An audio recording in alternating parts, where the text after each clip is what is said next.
wabarakatuh. Perkenalkan, nama saya Rifyata Pratama. Saya dari kelas 10A.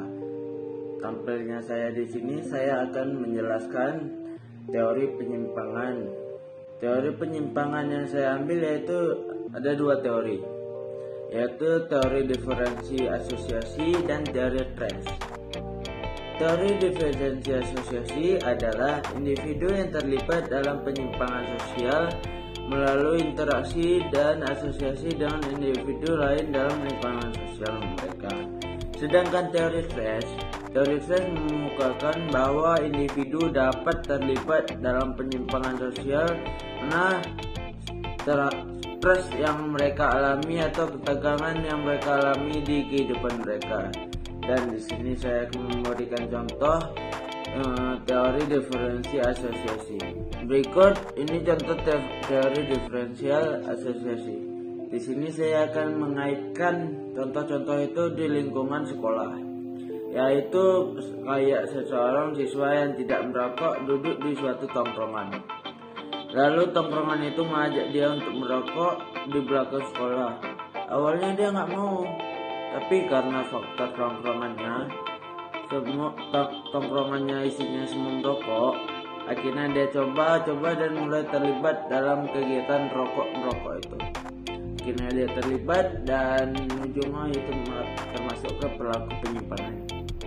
Selanjutnya contoh di kehidupan sehari-hari yaitu kayak seorang warga A yang kampung isinya baik-baik pindah ke kampung B yang isinya para pemain judi semua. Warga A ini pindah ke kampung B dan dia menetap di sana dengan jangka waktu yang lama. Seiring berjalannya waktu, si warga A ini mulai terpengaruh dengan lingkungan kampung B ini. Akhirnya dia terlibat dalam pelaku penyimpangan bermain judi itu. Selanjutnya saya akan memberikan contoh teori trace. Teori trace sama kayak teori yang tadi, bisa penyalahgunaan narkoba, bisa kita melarikan diri dari masalah yang kita hadapi karena bergantung stres kepada kita.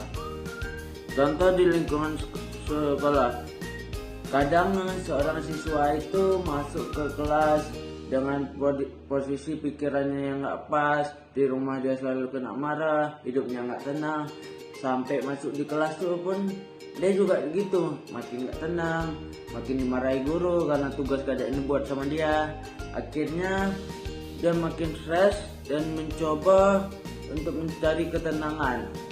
Dia sudah merokok tapi tidak tenang, akhirnya dia mencoba membeli obat-obat pil ekstasi, pil-pil penenang yang termasuk ke kategori narkoba. Akhirnya dia mencobanya dan meminum pil ekstasi itu. Akhirnya dia terlibat ke penyimpangan narkoba.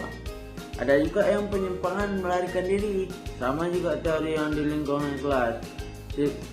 Dia karena selalu stres di luar mau di rumah, dia model hidupnya ya nggak open aja sih, kayak di kelas makin dimarahi, oh yaudah besok aku nggak masuk kelas, ada guru ini, aku males, capek, nah gitu. Begitulah cara siswa kadang untuk melarikan diri dari di kelas makin dimarahi, oh yaudah besok aku nggak masuk kelas, ada guru ini, aku males, capek, nah gitu.